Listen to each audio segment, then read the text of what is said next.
welcome to Nitesh Priyadashi.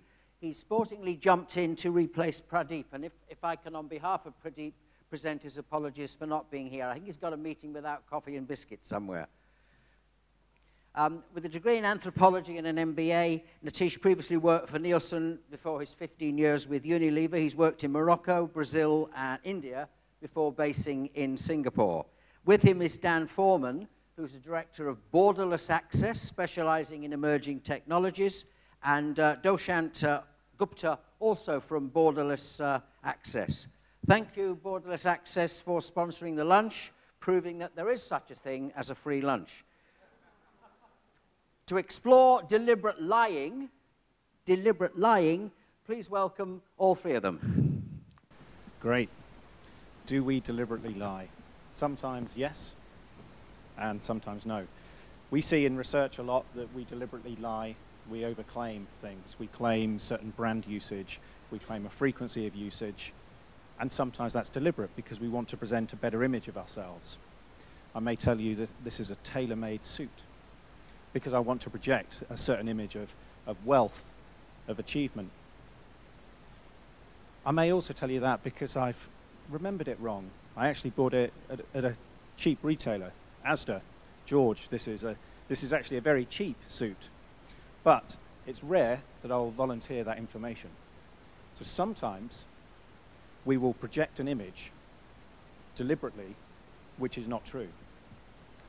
What we're going to share with you is a comparison of some claimed behavior, which is collected through survey information, and then some passively collected data from a passive meter. And you'll see that sometimes there are some contrasts. Sometimes it's deliberate, and sometimes it's involuntary. I'll frame a little bit of that, and then Dushyant will go through and share some of the outputs, and Nitesh will talk about what that means for organizations such as Unilever.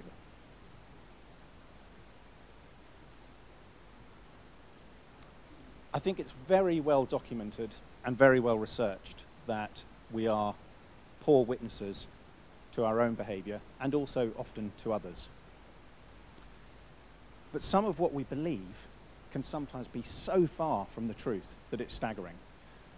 And I've deliberately chose here believe, not some of what we claim, because sometimes we're conscious of claiming an untruth, but what we believe. And sometimes what we believe is not the truth at all. So that poses the question around a lot of the survey-based data that we collect. And we'll touch a little bit upon whether the truth is more important or less important than the perceived reality. Both are important.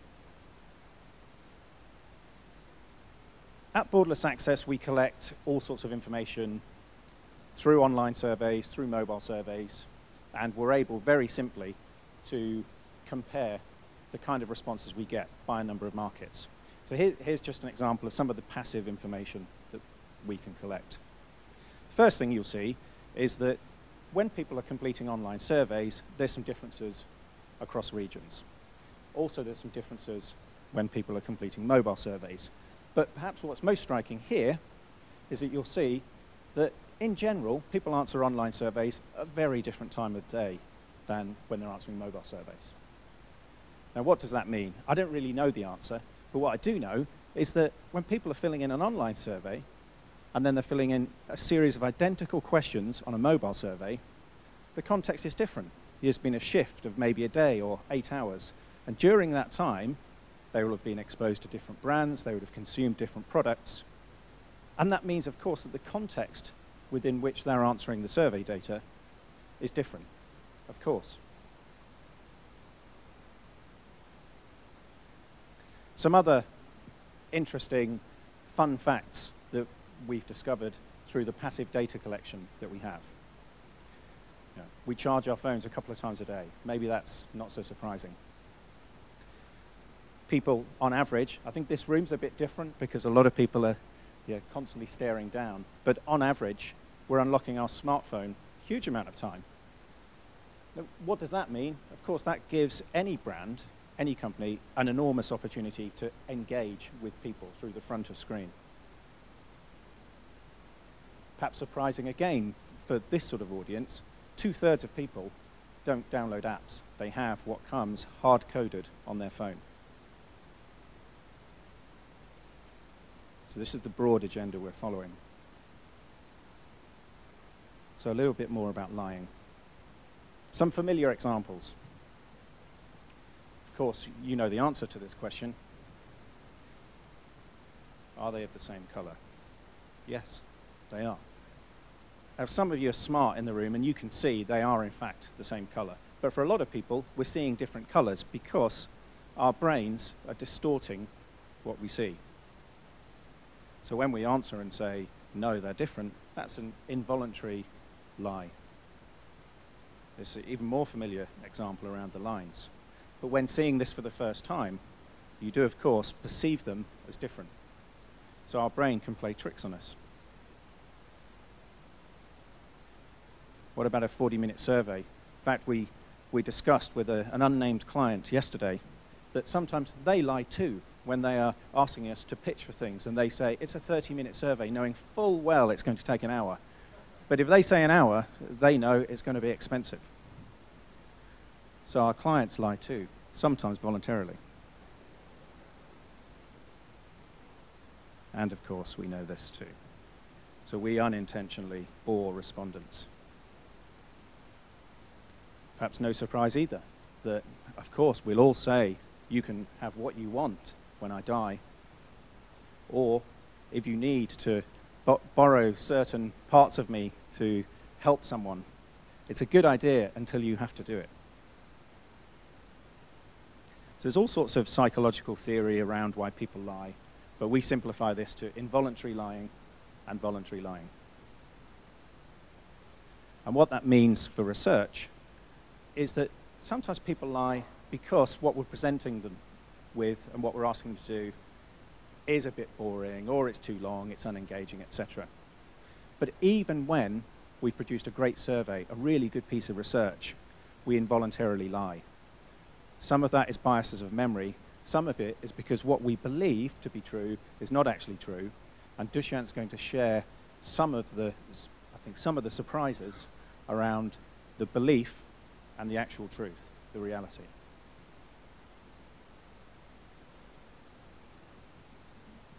Thanks, Dan. I thought Dan will explain the different biases because he being a bachelor of psychology, he will give us a whole lot of gyan about what all those fancy words meant.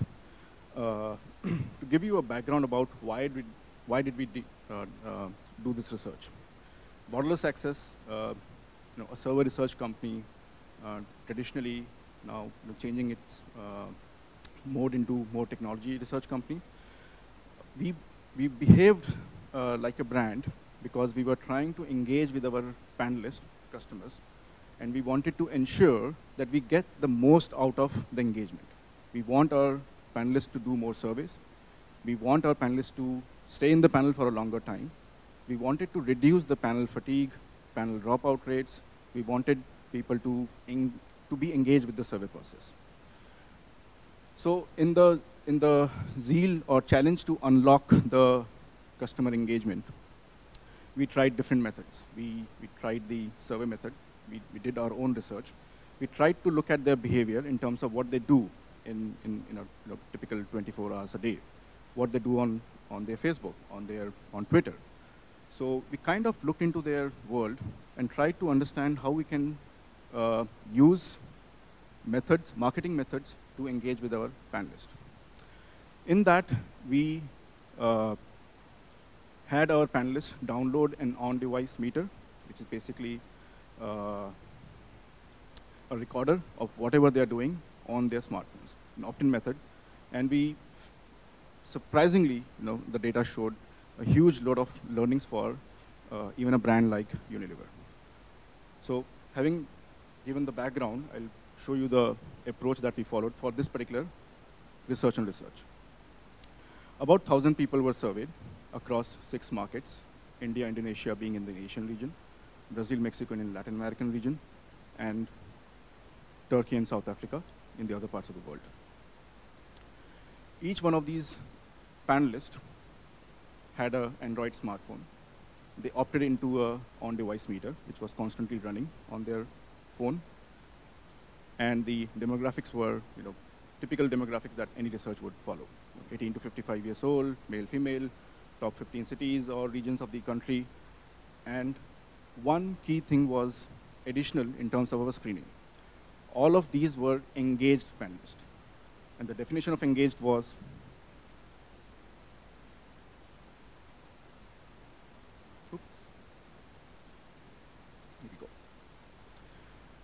using the best of class standards that every panel company or research company follows to define that these people are identifiable, genuine, authentic, they are verified in terms of third-party solutions available in the market. Plus, they had certain characteristics that made them involved with the survey process. We knew that these people are honest, they don't cheat the system, they are not gamers, and they are partly stakeholders in terms of giving us the data project on project, year on year.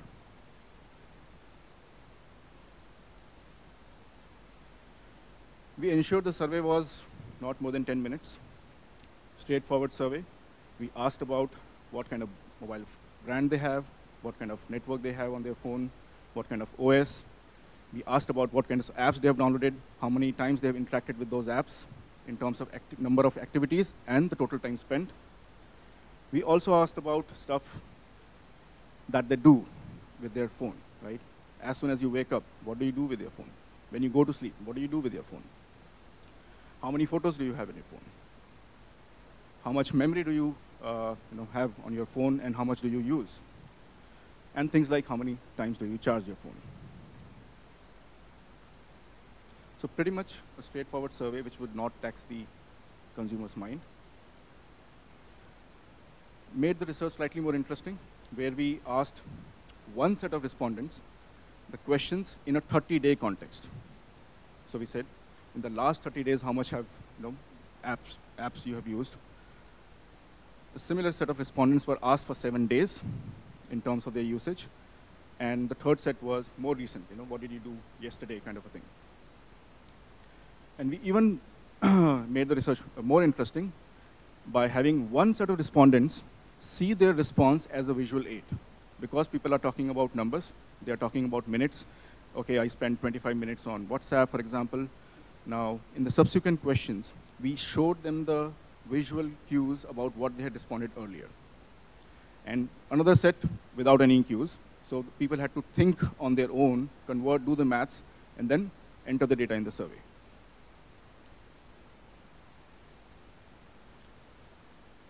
Now for the results.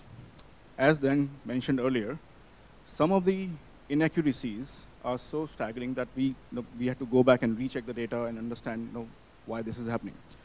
And we've got answers for some of the questions, but some of it is involuntary lying. So here goes. How many people in this room know their phone brand? I'm sure 100%. But the results showed that when people claim in the survey process, and when compared that data with the meter data, which is passive recording of their phone brands, there is about 30% discrepancies. Digging deep into this phenomena, we figured out that this is actually not involuntary lying. This is voluntary lying. Why? Because people who own relatively cheaper phone brands are trying to project that they have Samsungs and iPhones of the world, right? But it still gives us a staggering 30% number who say something else, but have something else. People were able to identify the operating system. Of course, we did only Android here. Network provider. Most of the people, again, we feel, don't manage their network providers or their monthly billings directly. So it is done by somebody else in the family, and hence the discrepancy.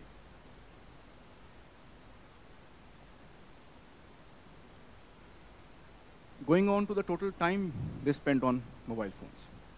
A staggering number of 87% people overclaim the usage. So when we checked with their meter data, and this is FaceTime, right? It is not apps running in the background. This is the time that people spend when they are interacting with their phone. Just about 1.5 hours on an average across these 6 markets. And in the survey, when we had asked them, okay, how much time do you spend on your phone in a day? 5 hours.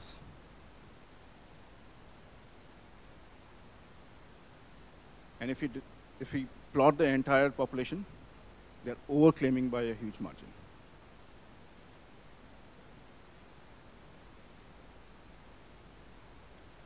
Moving on, when we asked about the total app activity that you've done, as Dan mentioned, 65% of people don't even download their apps. The remaining 30%, when we asked about, okay, you've played with your apps, you've downloaded apps, because you are doing the stuff on your own, you would fairly know what you're downloading and what you're using.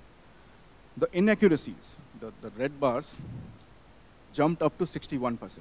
So 2/3 of the population don't know what kind of apps they have on their phone, how much time they're spending on their apps, and what exact apps they have in terms of. So the third chart basically represents app by activity. We asked about WhatsApp, Facebook, Angry Birds, Twitter, and these are the inaccuracies that we found out.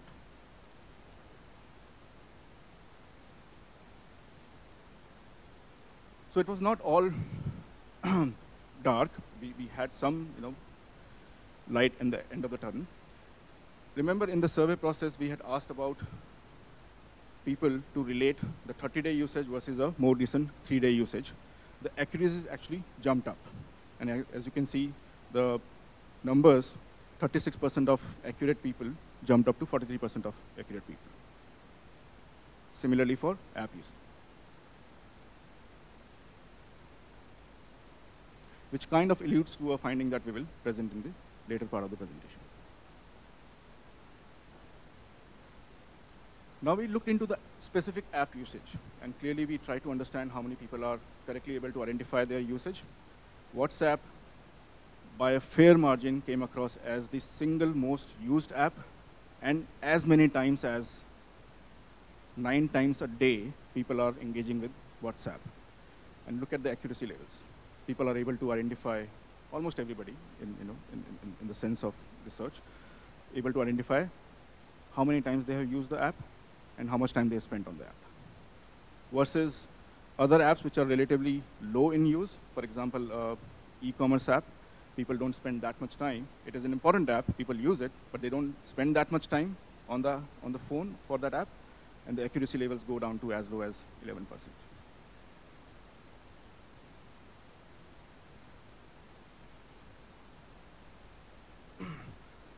What is the context of Unilever here? So I'd like to invite now my colleague for today, Hitesh, who will talk about how a big brand like Unilever is trying to tackle this problem. Thanks, Dushyant. Before we start, I just wanted to give you an example of 2 deliberate lies.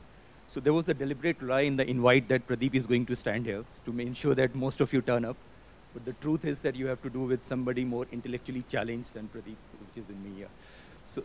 But the fact of the matter is that Pradeep could not make it at the last moment, so apologies for he not being here. The second deliberate lie is that you are all expecting the research results from Unilever to be shown, because so there could be some bit of corporate spying in terms of what results we got, but we definitely not shared. The idea was to show how we are using it, the technology, and not exactly what we got the results as. Yeah. So now coming to, obviously from a Unilever point of view, when you look at, or any FMCG point of view, when you think about, this is what we would like to happen. When people get up in the morning and you ask them, what's the first thing that you would like to do? People will talk about toothbrush, tea, because we have a product to fit in every place. And they're saying that. So when you ask them, what's the first thing that you do when you actually get up in the morning, they say, oh, we brush our teeth, or we have a bed tea. But that's not the reality. The first thing that they're doing is about, talking about Facebook and, all the technology which is just at an arm's length, or probably not even an arm's length, with under the pillow, which they pick up to be able to interacting with it. So in terms of sheer mind space, we are fighting with, what people think that they should be doing first thing in the morning versus what they're actually doing. And how can, there's an opportunity there. It's not really a challenge because the mindset is occupied, but there's definitely an opportunity that how, if they're picking up technology, how do we get the products placed there before it even goes to their bathroom, or to their kitchen for a tea. And I think that's something which is very critical. Now, so therefore, you have anyway seen the power of how passive, data collection or kind of metering that Borderless team was talking about can help us to reach that and identify for very targeting, which is much more specific and much more at the right moment, at the right time, and in moment, and always on kind of thing.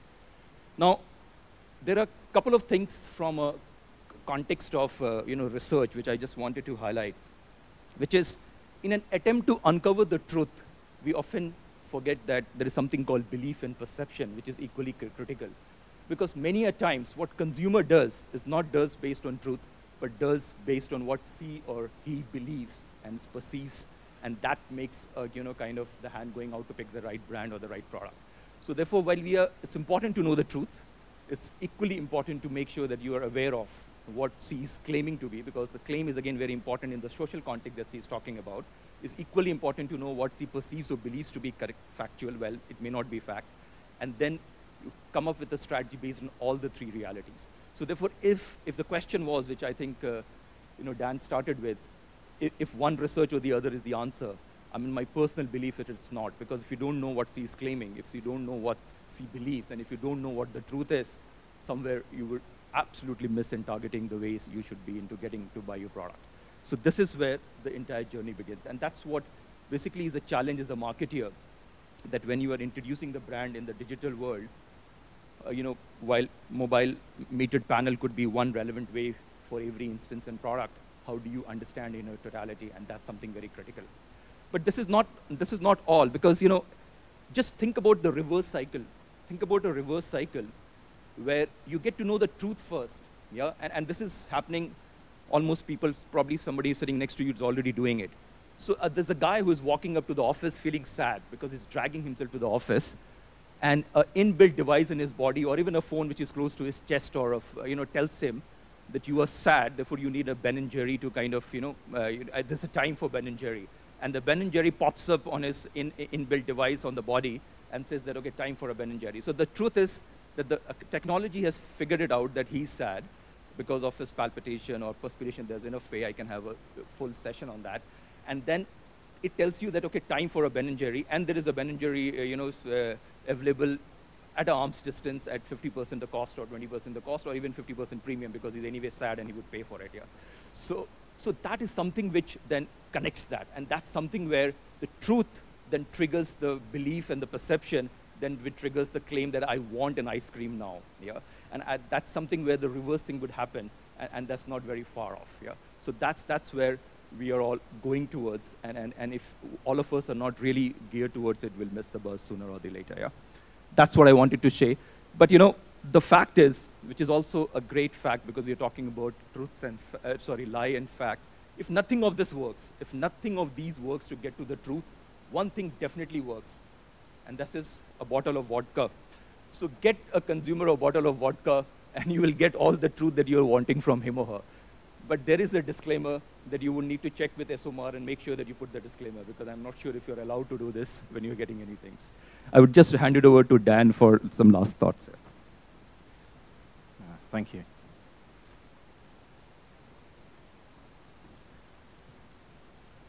Just some really simple recaps. We posed this question earlier. What does this mean? We don't have the answer, but clearly there's a difference if I'm answering a survey as soon as I arrive in the office or when I just leave. That's something that we all need to consider and reflect upon. Likewise, if people voluntarily or involuntarily make claims about their phone brand, and we know that's not true, then why should we believe anything else? Nitesh touched upon that sometimes the claim or the belief is just as important as the truth, but we need to figure out when the combination of them is most important, or when one of them should be prioritized. Again,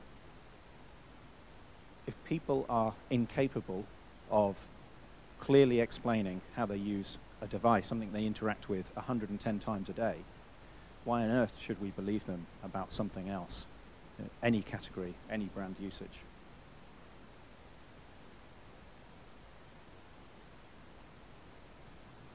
And we always ask questions like this: past behavior.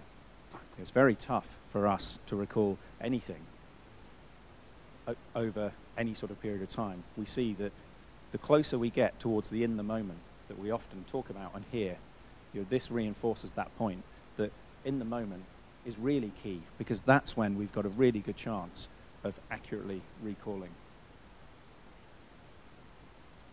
So we're poor witnesses to our own behavior.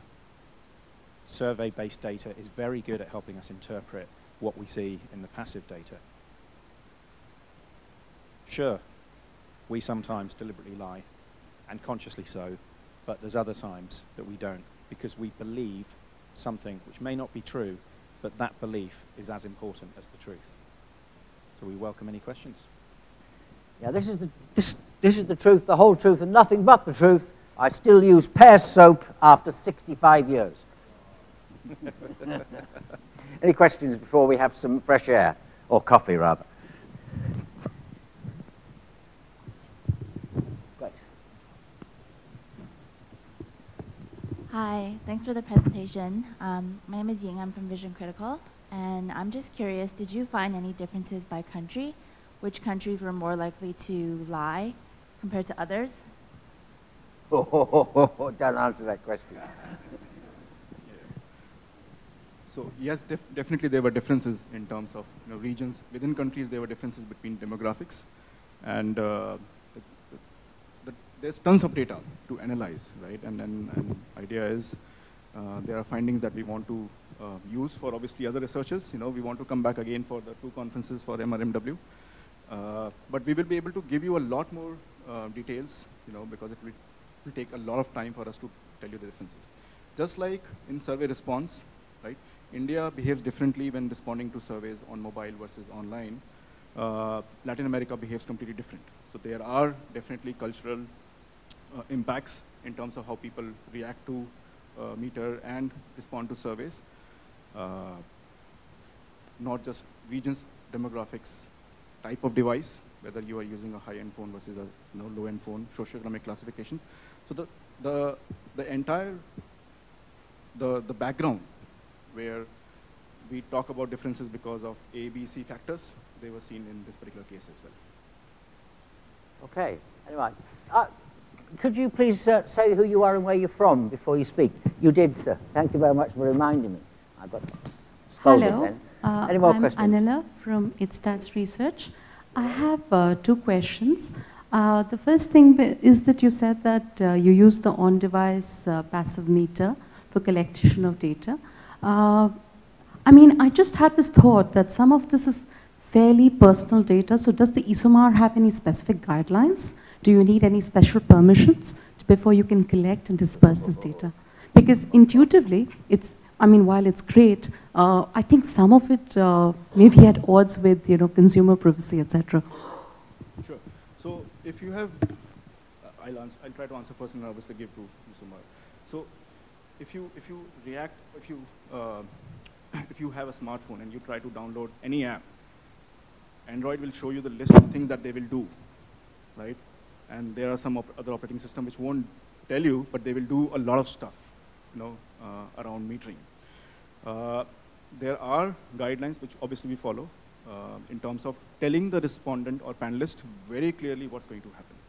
So creating that awareness is the first thing that we do, right? Telling them exactly what will be captured. This is what it will be used for. Just like any other survey process, survey data, or qualitative research, or focus group discussion, we inform our panelists very, very clearly what's going to happen. In the perspective of the industry body, I'll let Dan answer that. Yeah, there are very clear guidelines on it. And it's all around informed consent.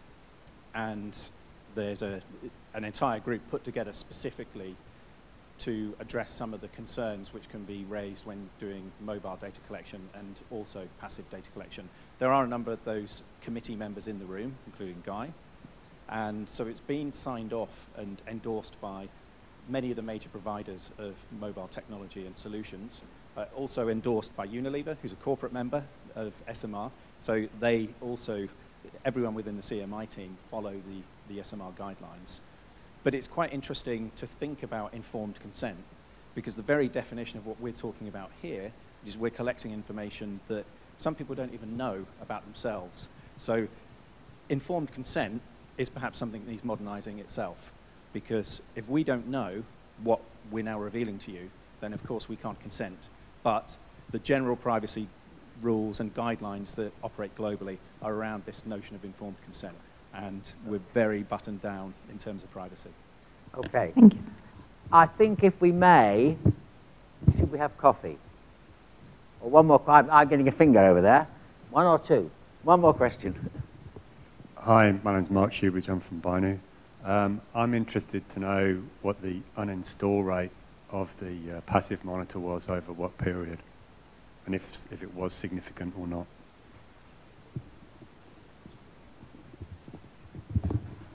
So, very good question, because if we were to do metering outside of a panel, right, the dropout rate would be phenomenal. It would be as high as 80–90%. But because these people already are part of our panel process, and when I explain the engaged panelists, they understand the survey process. They are they are involved in terms of the reason why they're taking the survey. The participation rate as well as continuation rate is as high as 60–70%. Of course, there are differences by market, but we have seen clear differences when we do a metering to a non-panelist versus a panelist. There are such differences there. Okay. May we have coffee? Yes.